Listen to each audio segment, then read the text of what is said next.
Hi everyone, it's Mike Bielaczyc and Brian Cooksey again. And we're just going to give you guys a little demo of how the SagaBorn role-playing game is different than some of the other games out there that you've played. So what we've done is we've set up a little scenario here. We have a barbarian, an elf wizard, and a dwarven archeon, which is sort of like a anti-magic paladin in a way. They've been out having drinks at the bar, and it turns out that the barbarian had one too many, and he sort of insulted the dwarf. Maybe he said that his sideburns just weren't thick enough.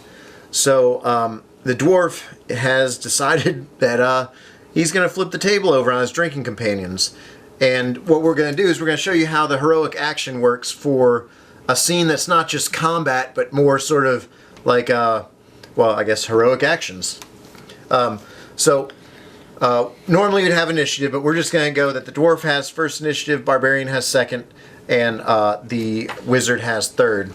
And so the dwarf, on his round, has declared a heroic action. He says that he's going to try to flip this table over onto Borgoth. And so to do that, what you do is you choose one of your abilities that would most likely be used for this, or, you know, like, for example, I'm going to say the dwarf is going to use his strength. So he's going to roll a d20 and add +4 to it.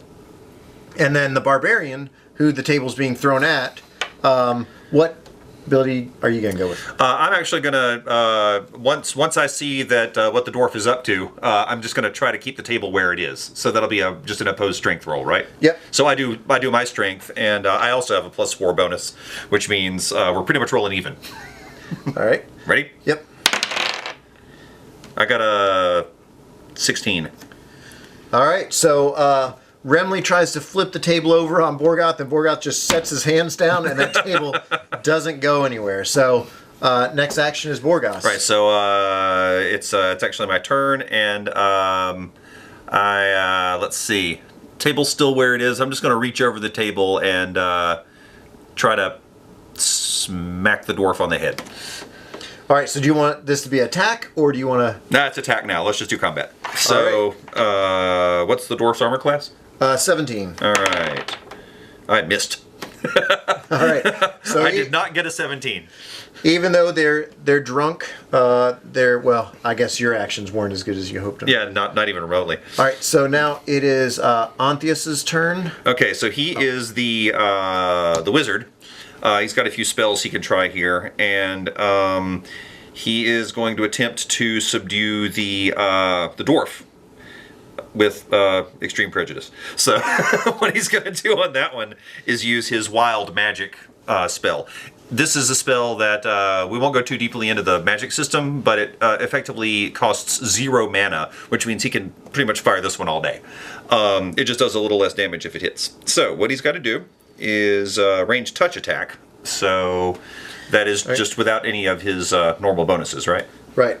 But once you declare a spell against the Archeon actually has Disperse Magic as his talent, and that allows him to actually try to stop spells being cast at him, and it's handled like a heroic action. Okay. So first, let's do the heroic action to see if the spell would even affect him. Right, and then I won't bother if it doesn't work. Though, actually, no, it would be, you should try it first, because if it costs mana, then you would be spending mana even if he That's a good point. Dispersed it. So range touch attack against... It would probably not have hit. Let's see, what am I adding to it? I'm adding my intelligence. That would be dex. In this case, range touch, so +1, so I only got a 7. I did not hit. No. But just let's show what would happen anyway. Yeah. So let's say if you'd had hit... well, the spell goes off. This way, actually, the dwarf still has a chance to disperse it. Let's give it a shot. Right. All right. So now, am I doing my spell casting? No, it would still be... so I'm rolling whatever I would normally roll in order to cast a spell, right? Yeah. Okay, let's hit that. All right, so I'm only adding 1 to it. All right. So 5. Well, actually, on this one there is no bonus for dispersed magic, so it's 5. And I only got a 6. So it would have, if you would have rolled the touch, it would have actually. It would have actually paid off. Okay. All right, and so. So now the dwarf gets to act, right? All right, and the dwarf is tired of this, so he's going to jump up on the table and try to wrap his arms around the head of the barbarian to choke him out. So I'm going to say he's going to use his strength once again. I'm going to try dexterity just to duck out of the way. All right. All right, so I get a +1 on this one. Oh my, I did not 1, succeed. 3 + 4 is 7, and you got. I only got a 2. 2. It worked. All right. So the dwarf jumps up, wraps his arms around him. We could do a strength check and see if he chokes him out or if you could throw him off. But I think that people sort of have an idea now how a heroic action could work. Right. Basically, it's just roll-offs, so it makes lots of strange, funny combat stuff. You know, he could have tried to throw the keg at the barbarian, or the barbarian could have tried to pull a brick out of the wall and, toss it. It just gives you some more options instead of saying, oh, I want to grapple him, but I actually don't want to grapple him because I don't want to look up the rules and figure out how to make that work. Right, and it allows you to stick with whatever your character is best at. If you can angle it towards the thing that your character already has a lot of bonuses in, that gives you a whole lot of more options, and it would color what your character would be likely to do anyway.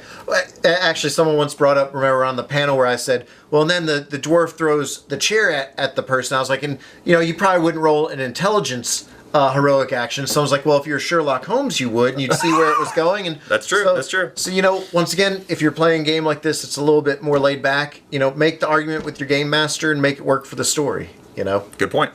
So, well, that's a brief overview of the heroic action in SagaBorn, and thanks a lot. Thank you very much.